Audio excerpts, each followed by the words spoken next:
Hindi naman nagpatinag ang kampo ni Senator Bato de la Rosa sa desisyon ng Korte Suprema. Ayon kay Attorney Israelito Torion, maghahain sila ng motion for reconsideration. Hindi raw sila nawawala ng pag-asa lalo't may 5 mahistradong pumabor sa hiling nilang TRO.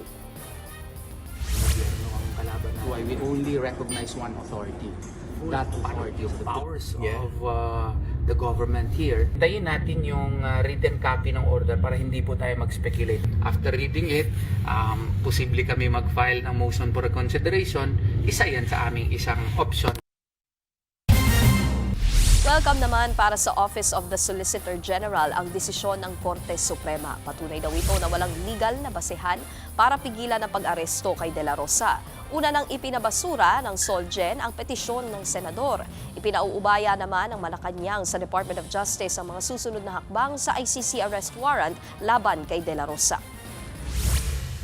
Sa ngayon, masasabi po natin na ang warrant of arrest ay valid laban dito kay Senator Bato de la Rosa.